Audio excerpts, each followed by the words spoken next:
Friends, welcome to our YouTube channel Shiksha Diksha. I am Shweta Gupta. आज हमारी जो एनटीपीसी की वीडियो हम प्रीवियस ईयर क्वेश्चन पेपर कर रहे थे 2017 का, आज उसका सेकंड वीडियो लेकर चलेंगे। आगे और क्वेश्चंस जो भी पेपर में पूछे गए हैं वो, और उनसे रिलेटेड क्वेश्चंस में और भी जो चीज़ें एक्स्ट्रा बताने वाली हैं उसको साथ साथ बताते चलेंगे। वीडियो को स्टार्ट करने से पहले अगर आपने अभी तक अनअकैडमी की ऐप डाउनलोड नहीं की है तो उसको कीजिए। उसमें आप देखिए आपके लिए कंटेंट, क्योंकि अब रेलवे का एग्ज़ाम आ ही गया है, बस बहुत कम ही समय है प्रिपरेशन करने के लिए और रिवीजन के लिए। तो आप उसमें देखिए, आपको अब एंड टाइम पे आप नई चीज़ें अगर पढ़ोगे तो वो प्रॉब्लम होगी। आप उसमें अगर पढ़ोगे आपका साथ ही साथ रिवीजन होता रहेगा जो भी आपने प्रिपेयर किया है वो, और टेस्ट भी आप उसमें दे सकते हो। टेस्ट सीरीज़ होती हैं, लाइव डिस्कशन होता है, सारी चीज़ें, तो आपका बहुत अच्छे से प्रिपरेशन हो जाएगी।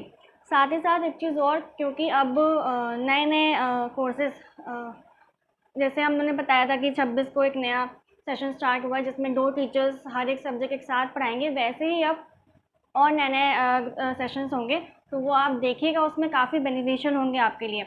और सब्सक्रिप्शन जब आप लेंगे तो हमारा रेफरल कोड है शिक्षा 10, उसको अप्लाई करने पे जो मैक्सिमम डिस्काउंट है आपको वो मिलेगा, तो ये चीज़ ज़रूर देखिएगा।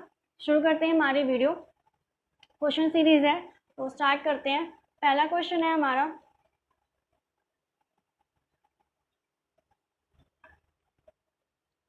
निम्नलिखित में से कौन एक बाल कल्याण योजना नहीं है। पहला क्वेश्चन है, ऑप्शन है शिक्षा का अधिकार, ये तो है। अशक्त व्यक्तियों के लिए गौर स्तर पर निर्देश शिक्षा, शिक्षा से लेकर इधर ये भी है। सर्व शिक्षा अभियान, ये भी है। चौथा है हमारा ऑप्शन स्वयं सिद्धा। तो जो क्वेश्चन था कि बाल कल्याण योजना नहीं है स्टूडेंट से रिलेटेड, तो वो कौन सी, स्वयं सिद्धा। अब अगर स्वयं सिद्धा की बात आई है तो ये क्या है, ये योजना महिला सशक्तिकरण से रिलेटेड है। इस योजना के अंतर्गत महिला सशक्तिकरण का समर्थन पे फोकस किया गया है, और यह योजना भारत सरकार द्वारा 2001 में शुरू की गई थी। ठीक, ये सारी तो बाल कल्याण योजना से रिलेटेड है। जो फोर्थ हमारी योजना है वो महिला सशक्तिकरण का समर्थन करती है। इस योजना का उद्देश्य क्या था, स्वयं सिद्धा योजना का, कि भारत में महिलाओं को सामाजिक और आर्थिक रूप से समर्थ बनाना है। ठीक है, तो ये था हमारा पहला क्वेश्चन। नेक्स्ट चलते हैं, सीएफसी का प्रयोग किस में नहीं किया जाता है। सीएफसी मतलब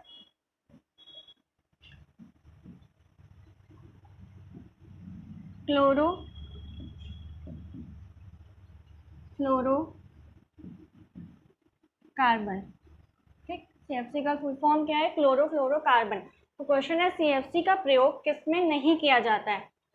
ऑप्शन है फर्स्ट मिक्सर और ग्राइंडर, सेकंड पैक करने वाली वस्तुओं, एयर कंडीशनर, या फोर्थ रेफ्रिजरेटर। तो जो सीएफसी है उसका प्रयोग मिक्सर और ग्राइंडर में नहीं किया जाता है।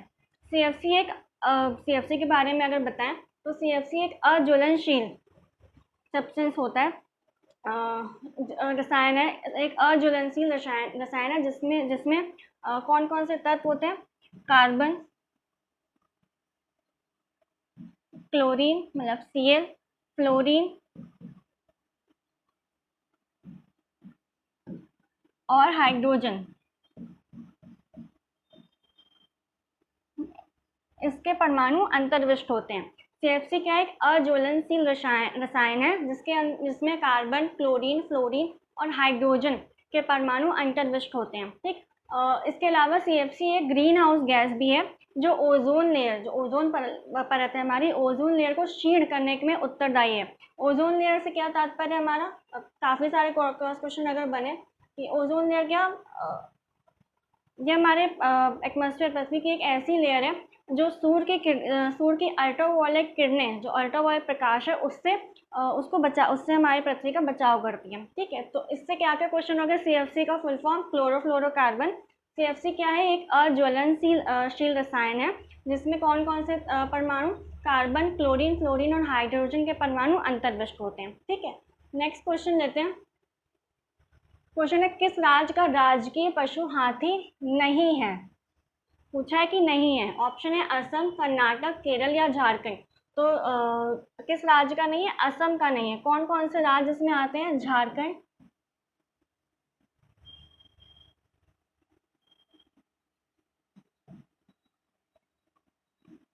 कर्नाटका, जैसा कि ऑप्शन में दिया है, केरला और उड़ीसा। ये 4 राज्य हैं जहाँ पे हाथी एक राजकीय पशु और उसका प्रतीक चिन्ह है। ठीक है, तो किसमें नहीं है? असम में। कहाँ कहाँ पे? झारखंड, कर्नाटक, केरला और उड़ीसा। ठीक है, नेक्स्ट क्वेश्चन लेते हैं। संस्कृत वाक्यांश। ये क्वेश्चन काफ़ी बार पूछा गया है। UPSSC के क्वेश्चन में काफ़ी बार पेपर में काफ़ी बार आया है। संस्कृत वाक्यांश सत्यमेव जयते। संस्कृत वाक्यांश सत्यमेव जयते का स्रोत किसमें निहित है?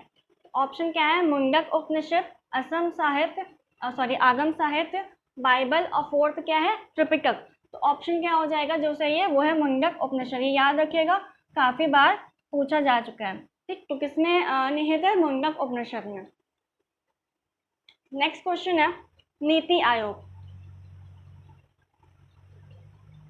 नीति आयोग में नीति से क्या अभिप्राय है, मतलब फुल फॉर्म पूछा है। तो ऑप्शन क्या क्या है? National institution for tracking Indians, तो ये तो नहीं है। सेकंड ऑप्शन है national institution for transforming India, national index of transcending Indian, national institute of transforming India. तो ऑप्शन क्या हो जाएगा हमारा? देखिए, सेकंड और फोर्थ ऑप्शन बिल्कुल सिमिलर है, बस डिफरेंस क्या है? फॉर और ऑफ का। तो हमारा आंसर क्या हो जाएगा? National institution for transforming India. ठीक है, ये याद रखिएगा। अब नीति आयोग का आया है तो थोड़ा नीति आयोग से क्या मतलब क्या है? तो नीति आयोग एक भारत सरकार की नीतियों का निर्धारण करने वाली एक संस्था है। नीति आयोग क्या है? भारत सरकार की नीतियों का निर्धारण करने वाली एक संस्था है, जिसको PM नरेंद्र मोदी द्वारा योजना आयोग के स्थान पर लागू किया गया था। पहले इसको योजना आयोग कहते थे, पर इसका फिर नाम बदल के क्या कर दिया गया था? नीति आयोग। यह संस्था कब अस्तित्व में आई थी? तो 1 जनवरी 2015 को। ठीक, 1 जनवरी 2015 से। अच्छा, नीति आयोग है अगर फुल फॉर्म हो गया, इसका हेडक्वार्टर मतलब मुख्यालय कहाँ है?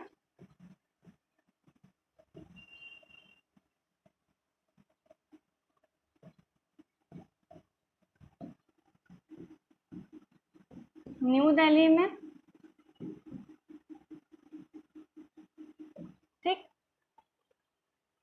और दूसरी चीज कि नीति आयोग के अध्यक्ष और उपाध्यक्ष से क्वेश्चन पूछ लेता है कि अध्यक्ष कौन है प्रेजेंट में, या उपाध्यक्ष कौन है, सारी चीजें। तो अध्यक्ष कौन होते हैं?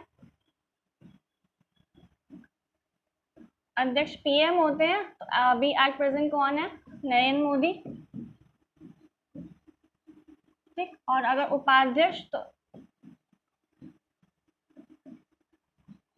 उपाध्यक्ष कौन है? राजीव कुमार।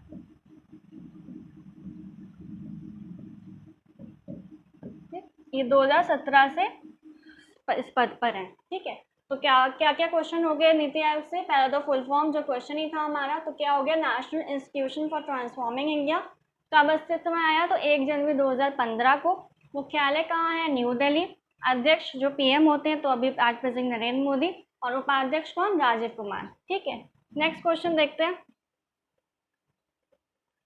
CD-ROM एक डैश है। कंप्यूटर से रिलेटेड क्वेश्चन है। मैंने आपसे बताया था कि हर शिफ्ट में कम से कम 2 से 3 कंप्यूटर के क्वेश्चन थे, बेसिक थे, बहुत ज़्यादा हाई लेवल पे नहीं थे। तो क्वेश्चन है CD-ROM एक क्या है, मतलब CD-ROM क्या है?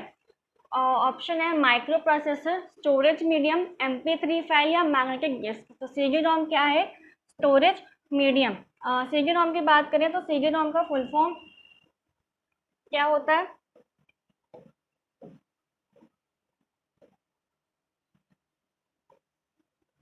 CD-ROM का फुल फॉर्म क्या होता है? कॉम्पैक्ट डिस्क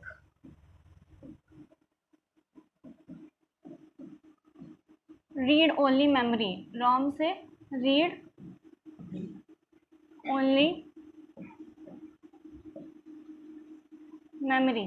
ठीक, CD-ROM का फुल फॉर्म क्या होगा? Compact disc read only memory. ठीक है, आगे चलते हैं।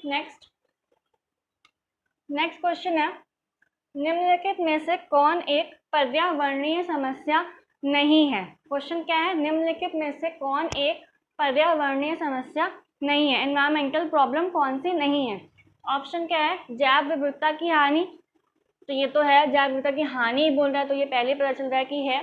सेकेंड ऑप्शन है अम्लीय वर्षा, एसिड रेन, तो ये भी है प्रॉब्लमैटिक चीज। वन रोपण या खाद का आनुवांशिकीय रूपांतरण, तो आंसर क्या हो जाएगा हमारा? वन रोपण।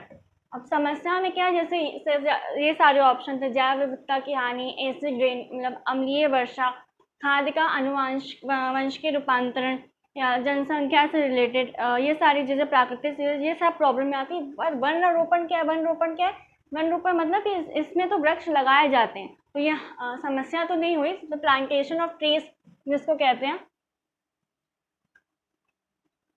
ये तो पॉजिटिव चीज़ है कि हम इसमें पेड़ लगा रहे हैं जिन भी क्षेत्रों में नहीं है, या वो सारी चीज़ें। ठीक, तो इसका आंसर क्या हो जाएगा? वन रोपण। नेक्स्ट क्वेश्चन है एफडीआई का पूर्ण रूप है। एफडीआई मतलब एफडीआई का फुल फॉर्म क्या है? तो ऑप्शन है हमारे पास federal department of investigation, federal department of investment, foreign direct investment, या फॉरेन डेवलपमेंट इंडेक्स। तो आंसर क्या हो जाएगा? Foreign direct investment, FDI. अब इसके बारे में थोड़ा सा देख लेते हैं कि एफडीआई है क्या। एफडीआई मतलब, एफडीआई में होता है कि जब किसी एक देश के व्यक्ति दूसरे देश की कंपनियों में निवेश करते हैं, उससे रिलेटेड होता है। तो थोड़ा देख लेते हैं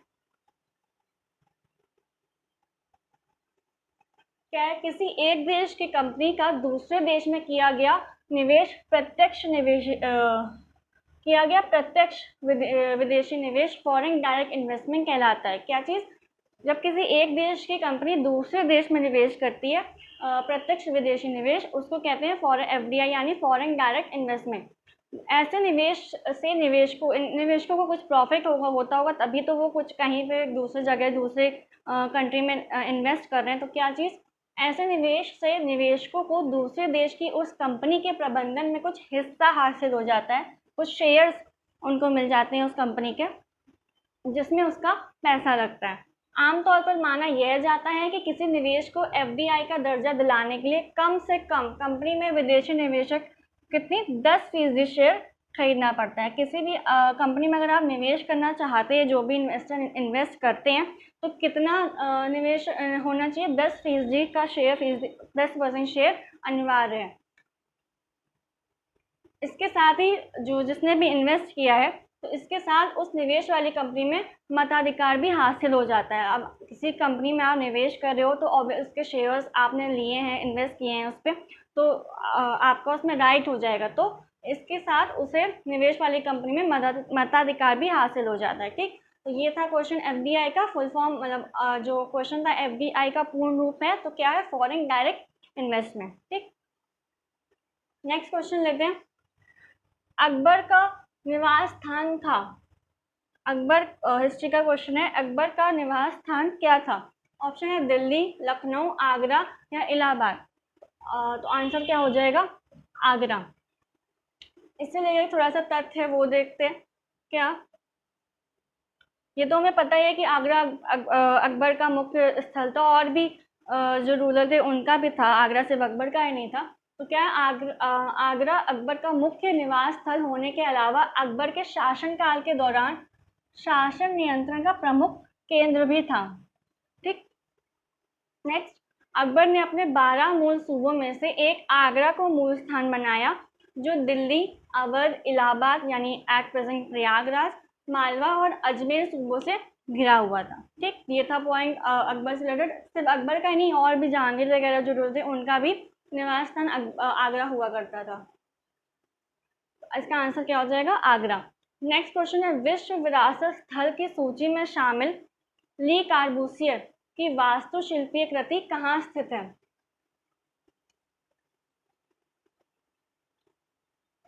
ऑप्शन क्या क्या है? गोवा, कोची, पुडुचेरी, या चंडीगढ़। इसका आंसर क्या हो जाएगा? जो विश्व विरासत सूची में ली कार्बूसियर है, उनकी जो कृति थी वो कहाँ पर स्थित है? तो वो स्थित है चंडीगढ़ में। ठीक, नेक्स्ट क्वेश्चन है, यूनेस्को का विश्व विरासत स्थल रानी की वाव विश्व विरासत से काफ़ी क्वेश्चन आए थे।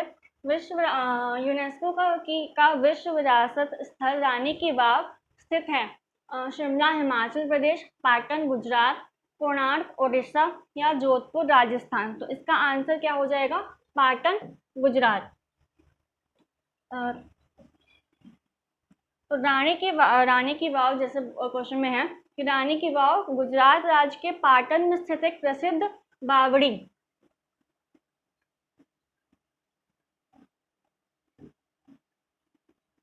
यानी सीढ़ीदार कुआं।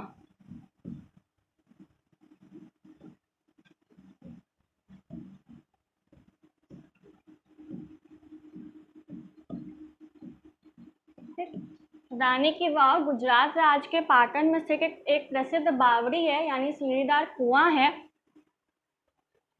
ठीक, इसको रानी की वाव को जिसको 2014 में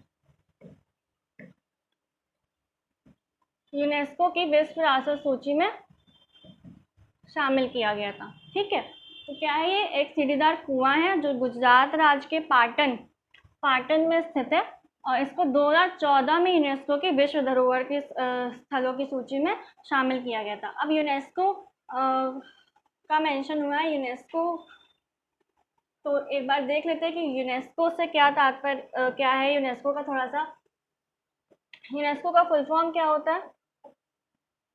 यूनाइटेड नेशंस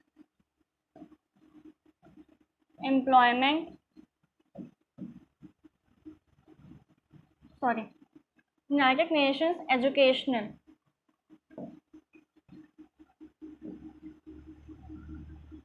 एजुकेशनल साइंटिफिक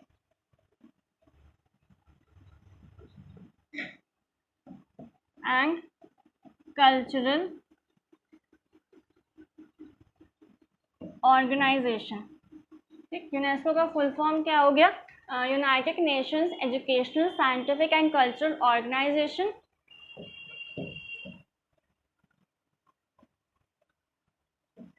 इसकी स्थापना कब हुई थी? तो 1945 में हुई थी। ठीक, और इसकी हेड या गवर्नर जनरल कौन है?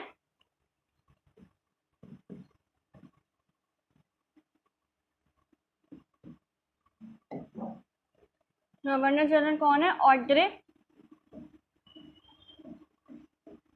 एजुले।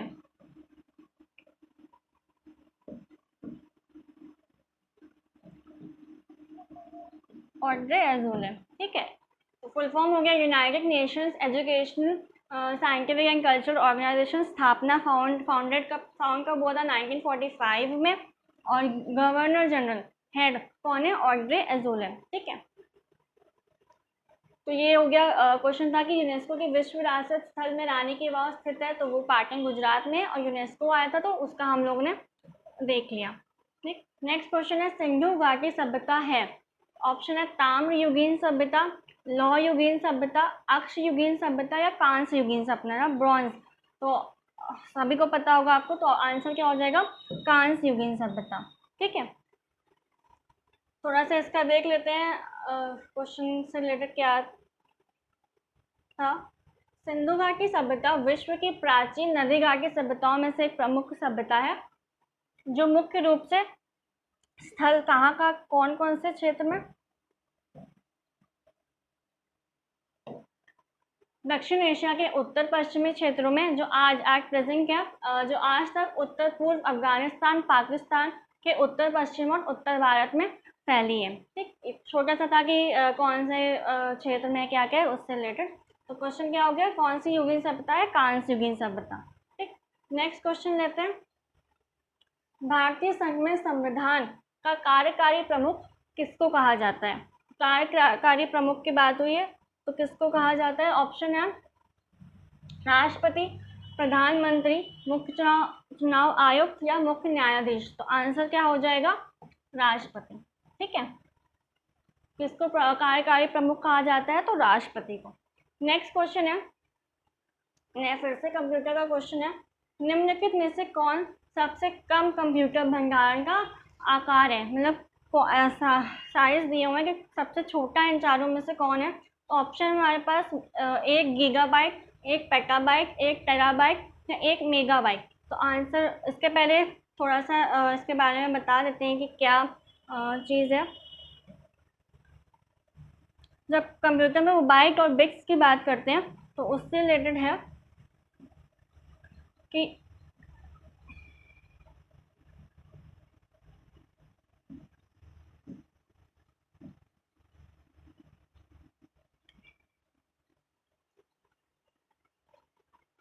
जैसे होता है सारी चीज़ होती है केबी, मतलब केबी, फिर एमबी, जीबी, ये सारी चीज़ें।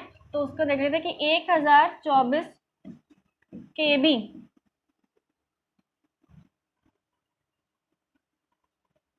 1024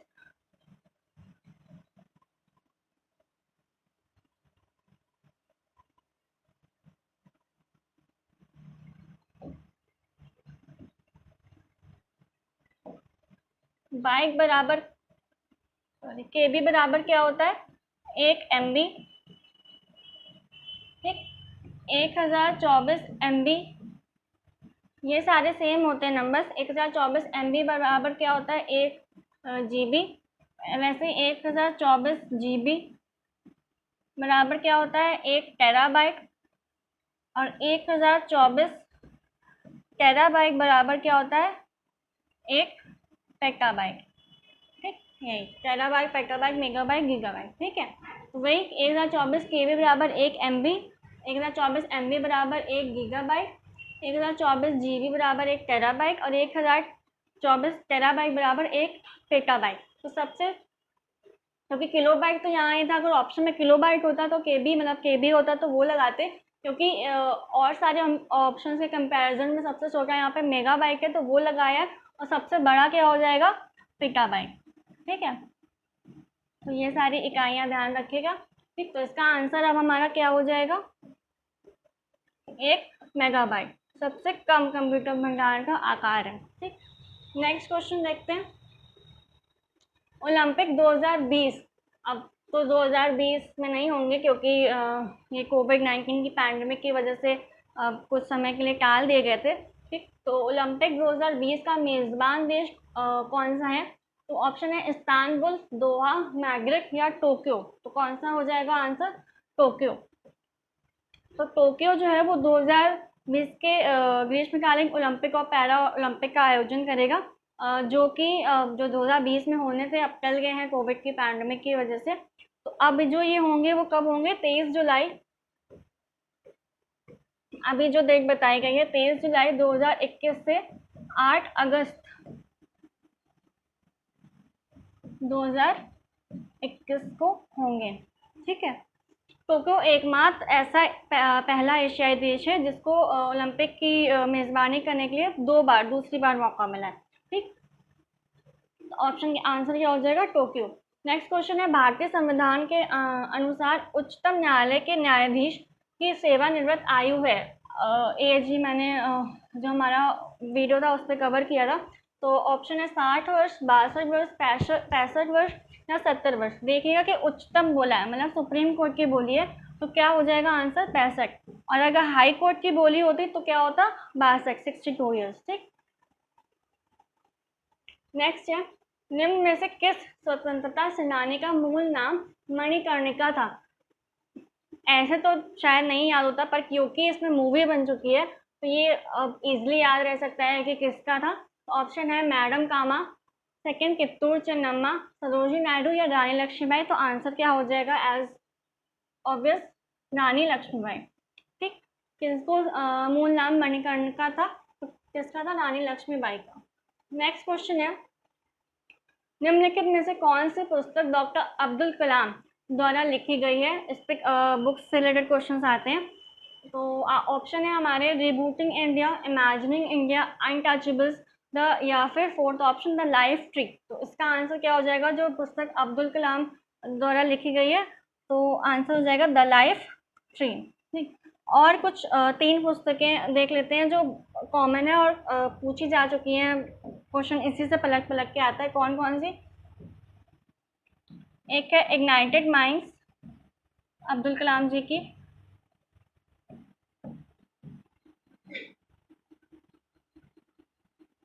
ठीक, दूसरी है विंग्स ऑफ फायर।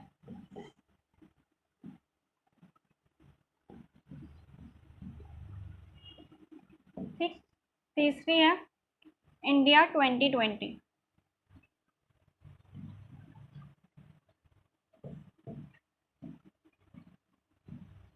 ठीक, तो एक तो ऑप्शन से हो गया मेरी द लाइफ ट्री, और जो ये 3 बुक्स मैंने बताई हैं इन्हीं से क्वेश्चन काफ़ी बार पहले पूछे जा चुके हैं, क्योंकि कॉमन बुक्स हैं, इसी से क्वेश्चन बनते हैं। तो कौन कौन से? Ignited minds, wings of fire, और थर्ड कौन सी? इंडिया 2020। ठीक है, नेक्स्ट क्वेश्चन है,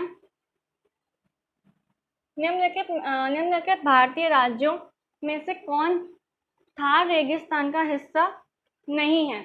ऑप्शन है हमारे पास गुजरात, हरियाणा, हिमाचल प्रदेश या पंजाब। क्वेश्चन है निम्नलिखित भारतीय राज्यों में से कौन थार रेगिस्तान का हिस्सा नहीं है? ऑप्शन क्या है? गुजरात, हरियाणा, हिमाचल प्रदेश या पंजाब। रेगिस्तान की बात करिए, थार रेगिस्तान की, तो आंसर ऑब्वियसली दिख रहा है, क्या हो जाएगा? हिमाचल प्रदेश। थोड़ा सा इसके बारे में देख लेते हैं, थार रेगिस्तान जो उन्होंने दिया है क्वेश्चन में। क्या है? थार रेगिस्तान 4 भारतीय राज्यों, कौन कौन से? गुजरात, हरियाणा, पंजाब और राजस्थान। ठीक, जो हिमाचल प्रदेश दिया था वो नहीं होगा, उसकी जगह क्या? राजस्थान के साथ साथ पाकिस्तान के पंजाब और सिंध राज्यों में भी फैला हुआ है। कहाँ कहाँ?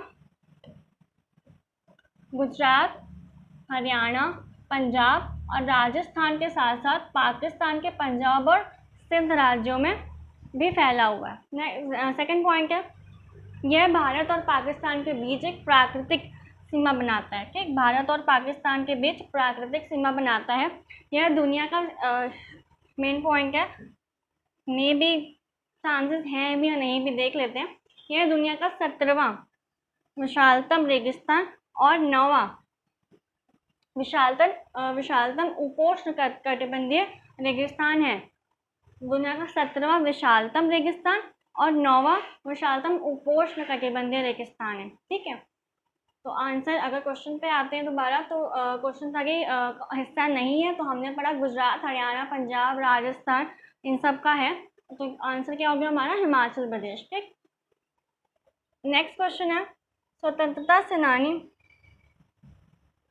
भगत सिंह, राजगुरु और सुखदेव, बहुत ही इम्पोर्टेंट पर्सन है ये हमारे हिस्ट्री के। स्वतंत्रता सेनानी भगत सिंह, राजगुरु और सुखदेव को किसकी हत्या के लिए फांसी दी गई थी?